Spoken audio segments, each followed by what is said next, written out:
رئيس الحفلة المباركة وضيوفنا المكرمون، يطيب لي أن أقدم أمام حضراتكم محاضرة وجيزة حول المدارس الدينية.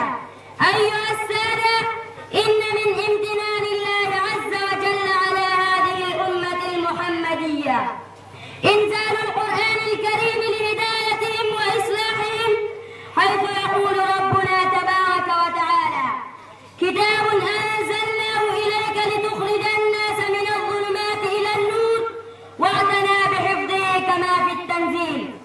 إنا نحن نزلنا الذكر وإنا له لحافظون، وهيأ لحفظه أسبابا كثيرة، ومن أعظم أسباب حفظ القرآن على ظهر الأرض المدارس الدينية والجامعات الإسلامية.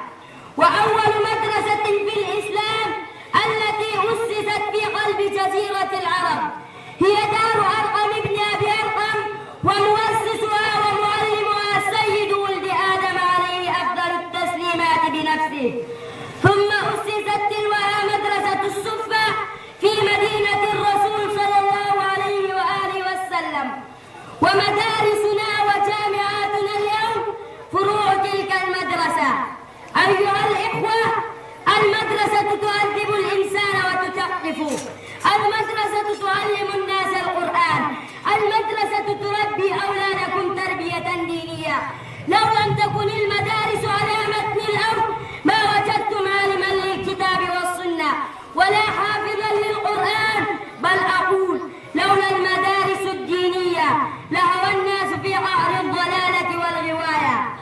أحبتي في الله، من تلك المدارس والجامعات هذه المدرسة، مدرسة تحفيظ القرآن الكريم جكيسر التي أسست من أول يوم على التقوى والإخلاص.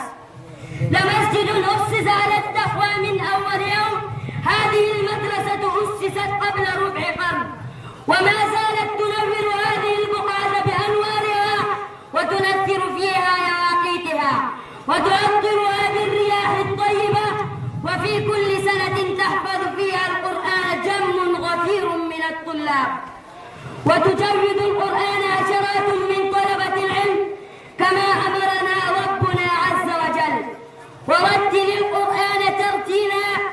وإلى الآن قد تخرج من هذه المدرسة مئات من الحفاظ والقراء المجودين الذين ما زالوا يعلمون القرآن في أرجاء هذه المنطقة وفي غيرها من البلاد، وهم الأحق بالبشارة النبوية: خيركم من تعلم القرآن وعلمه.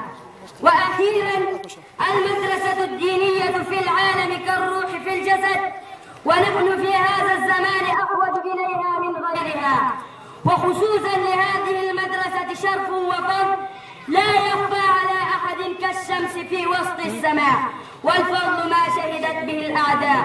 والسلام عليكم ورحمة الله وبركاته. ما شاء الله.